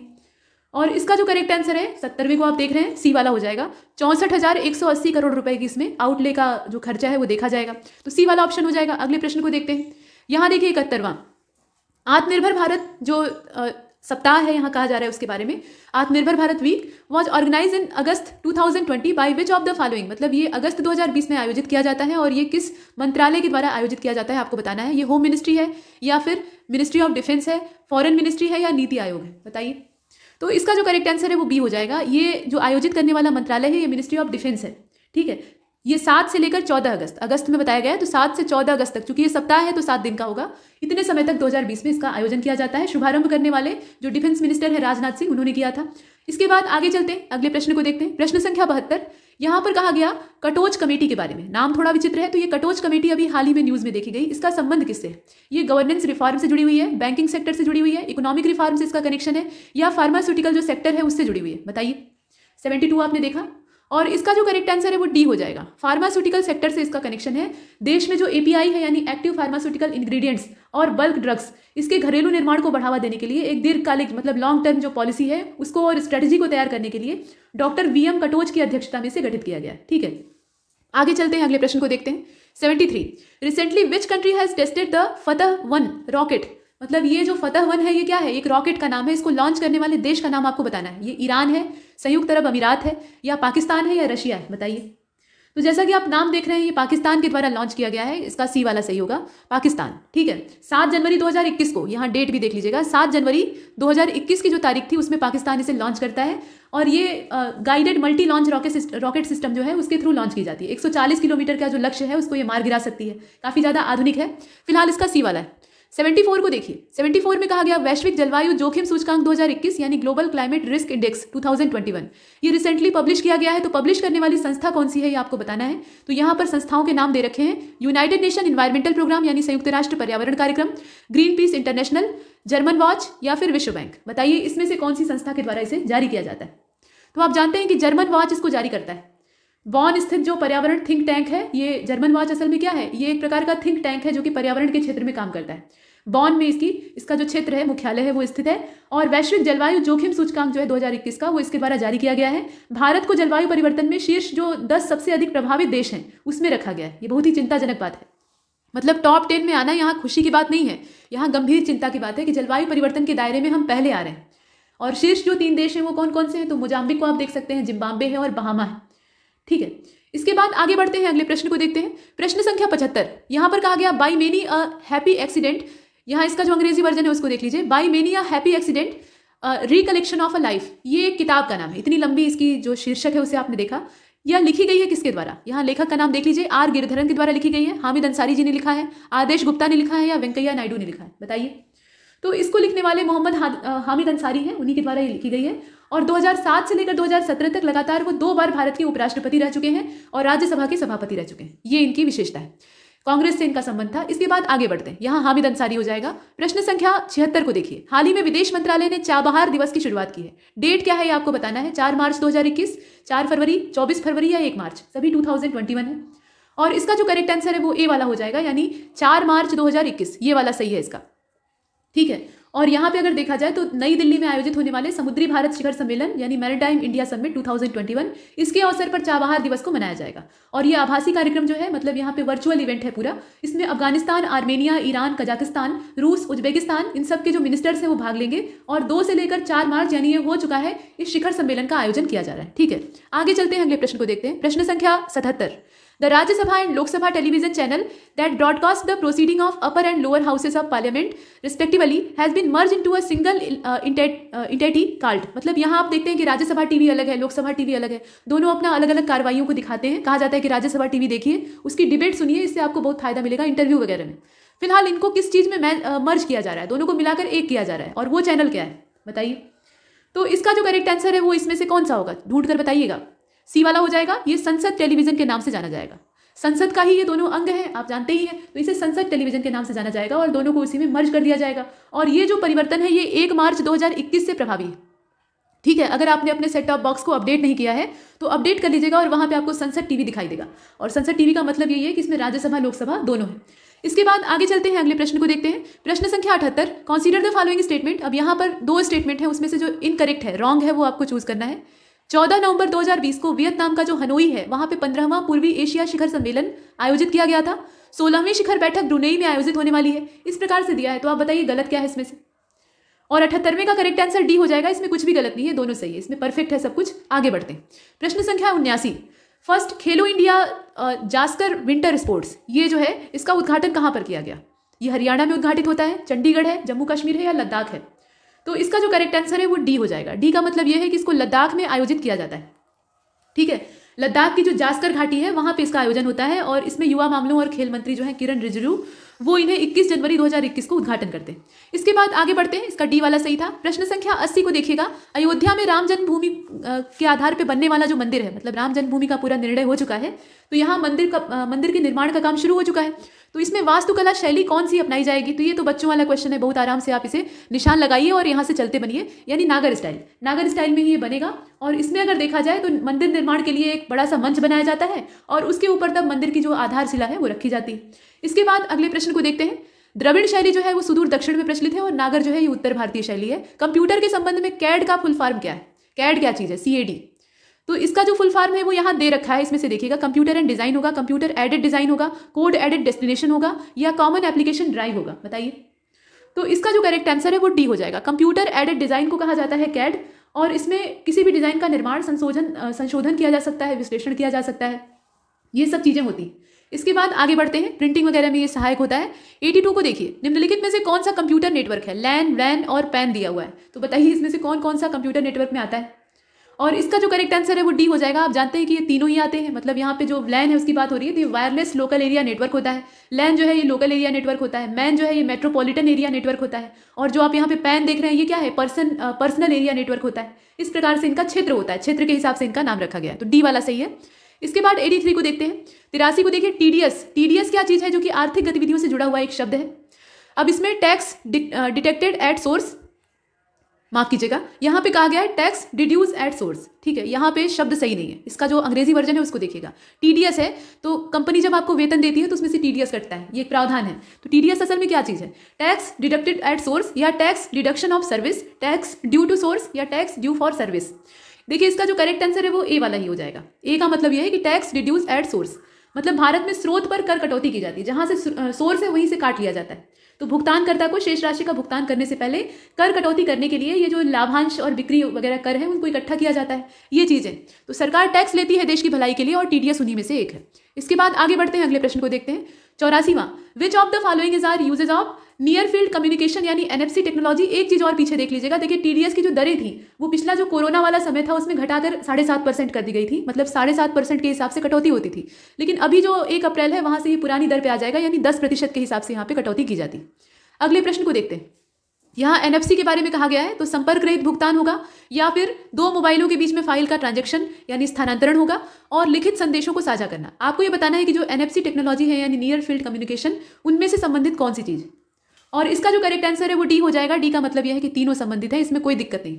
आगे बढ़ते हैं, प्रश्न संख्या 85 को देखिएगा।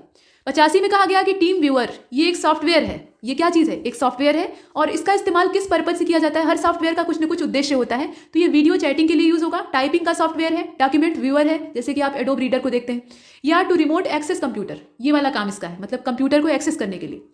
तो इसका जो करेक्ट आंसर है वो डी ही होगा, मतलब इसमें जो कंप्यूटर का रिमोट एक्सेस है उसके साथ साथ जो अन्य उपकरण है उनके रिमोट कंट्रोल को रख रखाव करने के लिए इसे डिजाइन किया गया है। तो इसका डी वाला ऑप्शन परफेक्ट होगा। इसके बाद 86 को देखते हैं। 103वां जो संवैधानिक संशोधन है यानी अमेंडमेंट एक्ट आप देख रहे हैं, ये किससे जुड़ा हुआ है? संविधान में संशोधन की प्रक्रिया होती है, मतलब समय समय पर आवश्यकता के हिसाब से फेरबदल किया जाता है, लेकिन मूल ढांचा परिवर्तित नहीं होना चाहिए, ये पहले भी आपने देखा है। फिलहाल ये किससे जुड़ा हुआ है? लोकसभा और राज्यों की विधानसभाओं में SC/ST सीटों के आरक्षण से जुड़ा है, या जो EWS वाला 10% आरक्षण है उससे जुड़ा है, राष्ट्रीय पिछड़ा वर्ग आयोग को संवैधानिक दर्जा देने से जुड़ा है, या इसमें से कोई नहीं। तो इसका जैसे आपकी देख रहे हैं इसमें EWS वाला हो जाएगा, मतलब EWS यानी इकोनॉमिकल जो वीकर सेक्शन है, ये सामान्य वर्ग वाले ही होते हैं और आर्थिक रूप से कमजोर रहेंगे, उसकी सीमाएं हैं, तो उसके लिए ये है, मतलब 103वें नंबर का संशोधन करके इसे जोड़ा जाता है। इसके बाद आगे बढ़ते हैं, प्रश्न संख्या 87 को देखिए। विच of the following pair is not correctly match. तो यहाँ पर कहा गया कि इंजेटी श्रीनिवासन समिति, इसका संबंध कॉर्पोरेट सामाजिक उत्तरदायित्व यानी CSR से है, जो कॉर्पोरेट सोशल रिस्पॉन्सिबिलिटी है उससे कनेक्शन है। सुशील मोदी कमेटी जो है ये GST revenue shortfall faced by state, मतलब इससे संबंध है, मतलब जो GST राजस्व की कमी है उसमें राज्यों को सामना करने से संबंधित है। या फिर आप देख रहे हैं न्यायमूर्ति AK माथुर आयोग है, ये 7वें वेतन आयोग से जुड़ा है, 7th जो यहाँ पे कमीशन था उससे जुड़ा है।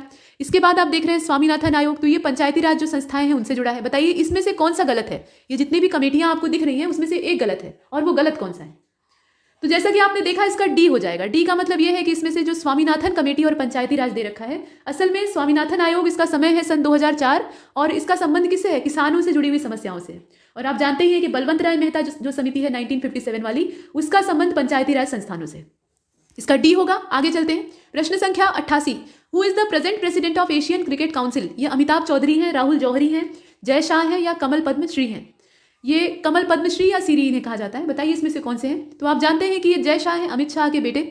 इन्हें कैसे पद प्राप्त हो गया ये कोई नहीं जानता, ये सिर्फ राजनीति जानती है। फिलहाल आगे चलते हैं, 89 को देखिए। Consider the following statement and choose the correct. यहाँ पे 2 स्टेटमेंट है।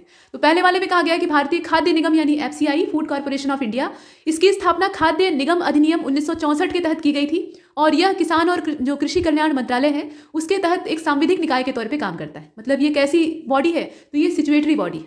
आप बताइए इसमें से सही कौन सा है? इसमें करेक्ट चूज करना है आपको, और इसका जो करेक्ट आंसर है वो ए वाला हो जाएगा। ए का मतलब ये है कि इसमें सिर्फ पहला वाला ही सही है, दूसरा वाला गलत है। यह उपभोक्ता मामले और खाद्य सार्वजनिक वितरण मंत्रालय भारत सरकार के तहत एक सांविधिक निकाय है। तो यहाँ पर जो मंत्रालय का नाम है वो कौन सा है? ये ministry of consumer affair, food and public distribution, government of India है। बाकी सब जो इन्फॉर्मेशन है वो सही है, तो इसमें जो पहला वाला है वही सही। इसके बाद नेक्स्ट अगले प्रश्न को देखते हैं। 90 इसमें कहा गया है कि who has never been minister of agriculture of India, यानी भारत में कृषि मंत्री की हैसियत से इसमें से कौन से कभी भी काम नहीं किए? थावरचंद गहलोत, शरद पवार, राजनाथ सिंह और राधा मोहन सिंह। बताइए, 3 जो है वो इस पद पे काम कर चुके हैं, एक जो है उनका संबंध इस पद से नहीं है और वो है थावरचंद गहलोत। थावरचंद गहलोत कभी भी, मतलब पूरे इतिहास में कभी भी भारत के कृषि मंत्री नहीं रहे और वर्तमान में इनकी पोजीशन कहाँ पर है? तो ये सामाजिक न्याय और अधिकारिता मंत्री के तौर पर अपनी सेवा दे रहे हैं। और वर्तमान में कृषि मंत्री कौन है? तो ये नरेंद्र सिंह तोमर है। इसके बाद आगे बढ़ते हैं, इसका ए वाला सही होगा। प्रश्न संख्या 91 को देखिए, यहाँ पर जियो टैगिंग के बारे में कहा जा रहा है। तो जियो टैगिंग है क्या चीज़? ये इसमें से आप देख लीजिए, जियो टैगिंग का तात्पर्य है भौगोलिक समन्वयित जानकारी को चित्रों या वीडियो के माध्यम से जोड़ना, या फिर geo tagging refer to geographical detail of an area, या refer to attaching of physical features detail to development project, या फिर जियोलॉजिकल फीचर ऑफ अर्थ, इससे जुड़ा हुआ है। बताइए, तो जियो टैगिंग का संबंध किससे है? देख लीजिए, इसका संबंध है जितने भी भौगोलिक विशेषताएं हैं या भौतिक विशेषताएं हैं उनके विवरणों को एक विकासशील परियोजना से जोड़ना। मतलब इसमें अगर देखा जाए तो इसका जो करेक्ट आंसर होगा वो ए वाला हो जाएगा। जो चित्र और वीडियो है उनके माध्यम से जोड़ना, जो भौगोलिक समन्वयित जानकारी है उसकी बात हो रही है। यहाँ ये सी वाले को मत समझ लीजिएगा, सी वाला नहीं होगा, इसका ए वाला होगा, जिसमें कहा गया है कि geo tagging refer to attaching of geographical coordinate information image video etcetera. Coordinate की पूरी इन्फॉर्मेशन इसमें पता लगती है, जैसे कि मेटा डेटा है और अक्षांश और देशांतर निर्देशांक है, ये सब मालूम होते हैं। इसके बाद आगे चलते हैं, प्रश्न संख्या 92 को देखिए। यहाँ लिस्ट 1 को लिस्ट 2 से आपको मिलान करना है। तो लिस्ट 1 में कुछ मिसाइलों के नाम दे रखे हैं और जो लिस्ट 2 है उसमें उसके टाइप दे रखे हैं, मतलब ये किस प्रकार की मिसाइल है। तो यहाँ आप देख रहे हैं हेलिना है मिसाइल में, उसके अलावा सागरिका K-15 है, ब्रह्मोस सेकेंड है, त्रिशूल है, और इनके प्रकार दिए हैं ballistic missile, anti tank guided missile, सतह से हवा में मार करने वाली शॉर्ट रेंज, या फिर हाइपरसोनिक क्रूज। तो इसका जो करेक्ट आंसर है वो सी वाला हो जाएगा। दूसरा, पहला, चौथा, तीसरा, इस हिसाब से इसे मैच करेंगे। त्रिशूल जो है वो सतह से हवा में मार करने वाली शॉर्ट रेंज मिसाइल है, और ब्रह्मोस जो है ये हाइपरसोनिक क्रूज मिसाइल है। सागरिका की अगर बात की जाए तो ये बैलिस्टिक मिसाइल है, मतलब ऑपरेशन रेंज इसकी जो लगभग है 750 किलोमीटर के आसपास है।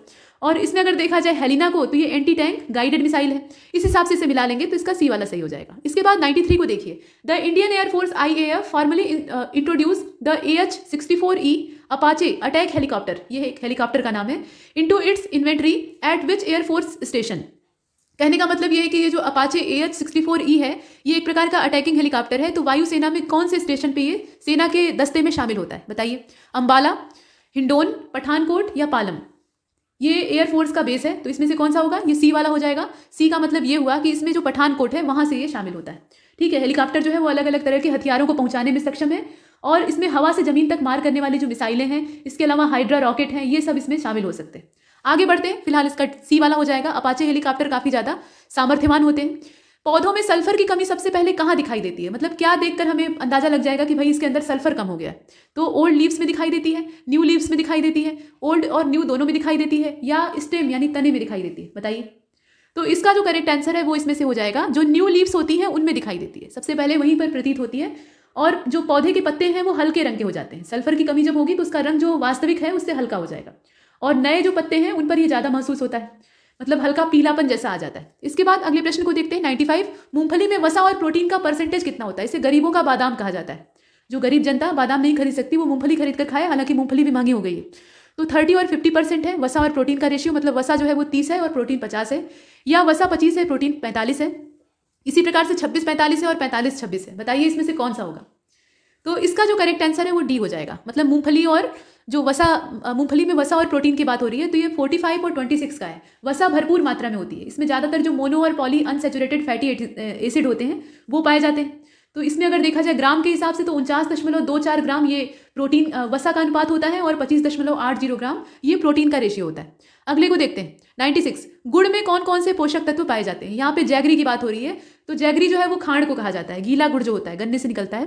फिलहाल उसकी जो भेली बन जाती है, भेली का मतलब होता है कि उसका जो दृढ़ स्वरूप होता है उसके विषय में कहा जा रहा है सॉलिड फॉर्म। अब इसमें से देखिए मैग्नीज होता है, पोटेशियम, मैग्नीशियम, लोहा, वसा, सुक्रोज, इसमें दिया हुआ है आयरन, फैट, सुक्रोज। बताइए क्या क्या होता है? तो आप जानते हैं कि ये सब कुछ होता है। गुड़ बहुत ही पौष्टिक होता है, चीनी जितनी नुकसानदेह होती है गुड़ उतना ही लाभदायक होता है। और एशिया और अफ्रीका में बनने वाली ये अपरिष्कृत चीनी का उत्पाद है। पहले के समय के लोग गुड़ ही इस्तेमाल करते थे, चीनी तो बहुत बाद में आई, और गुड़ की ही चाय बनती थी, गुड़ के ही व्यंजन बनते थे, गुड़ की ही खीर बनती थी, सब कुछ जो मिठास है वो गुड़ के तौर पे यूज़ की जाती थी। ये गन्ने के रस को पेरा जाता है और उसके बाद इसे पकाया जाता है। तो पकाने पे पूरा कढ़ाई में पहले गीला गुड़ तैयार होता है जो कि जेली के फॉर्मेट में होता है, उसको खांड कहा जाता है। और वो जो खांड होता है उसको भी लोग खाते हैं और उसको फिर सुखाकर उसकी पीढ़ियाँ बनाई जाती है, यानी छोटे छोटे बंडल बनाए जाते हैं, इसको की भेली कहा जाता है। ठीक है, इसके अंदर बहुत सारे तत्व होते हैं। इसके बाद आगे चलते हैं, अगले प्रश्न को देखते हैं। 97, शहर या व्यस्त सड़कों पर, यहाँ आप देख रहे हैं बाइक की गति निम्नानुसार है, मतलब यहाँ पे जो बाइक की गति है या मोटरसाइकिल आप चला रहे हैं तो वो कैसी कहलाएगी? गैर समान गति कहलाएगी, एक समान गति कहलाएगी, रेखीय कहलाएगी या सामान्य कहलाएगी? मतलब नॉन यूनिफॉर्म मोशन है, यूनिफॉर्म मोशन है, लीनियर मोशन है या नॉर्मल मोशन है? बताइए। तो जो नॉन यूनिफॉर्म मोशन होता है वो असतत होता है, उसमें रुक रुक कर आप चल रहे हैं, कभी स्पीड कम हो रही है, कभी ज़्यादा हो रही है। यूनिफॉर्म जो मोशन होता है उसमें एक समान गति से, मतलब आपकी जो चाल है उसमें जरा भी परिवर्तन नहीं आ रहा है। लीनियर मोशन में ये होता है कि आप एक सीधी रेखा में जा रहे हैं, और सामान्य जो मोशन होता है उसमें एक सामान्य रफ्तार में आप चल रहे हैं। तो बताइए इसमें से कौन सा होगा? और इसका ज़्यादा सही हो जाएगा ए वाला, मतलब यहाँ पे नॉन यूनिफॉर्म मोशन होता है, क्योंकि जब व्यस्त सड़क है तो वहाँ ट्रैफिक होगा, यानी समय समय पर आपको रोकना पड़ेगा। जैसे सामने कोई आ गया तो रोकना पड़ेगा, तो ऐसे में रुक रुक कर चलेंगे, यानी जो स्पीड है वो कभी तेज हो रही है कभी कम हो जा रही है, तो उसको नॉन यूनिफॉर्म कहेंगे। इसके बाद आगे बढ़ते हैं। 98 को देखिए, यहाँ पर जो बोटेनिकल नेम है पोटैटो का, आलू जो है वो सब्जियों का राजा कहा जाता है। ये किसी के साथ भी घुलने मिलने की ताकत रखता है, तो इसका जो बोटेनिकल नेम है वो क्या है? ये सोलेनम ट्यूबरोसम कहा जाता है, सोलेनम लाइकोपर्सियम कहा जाता है, इपोमेया बटाटस कहा जाता है, या सोलेनम मैंगोलेना कहा जाता है। तो सोलेमन तो रहता ही है इसमें, ये जो सोलमन है ये तो रहेगा, लेकिन उसके साथ जो शब्द है वो कौन सा रहेगा? बताइए। आलू का वानस्पतिक नाम और इसका जो वास्तविक नाम है वो है सोलेनम ट्यूबरोसम। आलू का जो वानस्पतिक नाम होता है वो क्या होता है? सोलेनम ट्यूबरोसम होता है, तो इसका ए वाला सही है। टमाटर को कहा जाता है सोलेनम लाइकोपर्सियम। शकरकंद जो होता है उसको बटाटा कहा जाता है, और जो ऑर्बर्जिन होता है, यानी बैगन की बात हो रही है, तो बैगन को सोलेमन मैंगोगेलन कहा जाता है, ये इसका नाम होता है। तो इस क्रम से इसे आप देख सकते हैं। फिलहाल आलू वाला ये। अगले प्रश्न को देखते हैं, यानी 99, consider the following statement and choose the incorrect. यहाँ पे जो गलत है उसकी तलाश आपको करनी है। तो पहले वाले में कहा गया, यहाँ आप देख सकते हैं कि जो बर्ली होता है, barley is use as animal fodder and as a source of fermentable material for beer. मतलब जो बियर बनती है, बड़े ही शौक से लोग जो शौकीन है वो पिया करते हैं पूरे एक एक जग भर भर कर, तो वो बियर जौ से बनती है, मतलब उसका जो अर्क होता है उसकी किड़वन से तैयार होती है, और इसको पशु चारे के रूप में यानी बरसीम के रूप में भी उगाया जाता है। इसके अलावा सिंधु घाटी सभ्यता के जो लोग थे उसमें मेहरगढ़ स्थान पे जौ की प्रमुखता से खेती की जाती थी, और ये गेहूं के सप्लीमेंट के तौर पर यूज की जाती थी। मोटा अनाज होता है, आप जानते ही हैं। तो बताइए इसमें से कौन सा होगा?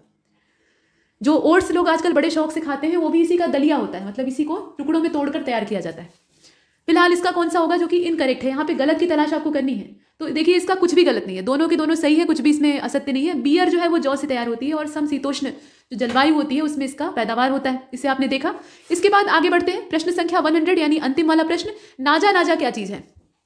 नाजा नाजा मतलब आजा आजा, तो ये आके क्या करेगा? काटेगा, और काटता कौन है? सांप काटता है, तो स्नेक हो जाएगा। ठीक है, ये कोबरा जो स्नेक होता है उसको कहा जाता है नाजा नाजा। सांप की भी अलग अलग वैरायटी होती है, तो जो किंग कोबरा होता है उसका ये संबोधन है। यहां तक हमने इस टेस्ट को कंप्लीट किया है, लेकिन ये श्रृंखला आगे जारी रहेगी। तब तक के लिए नमस्कार।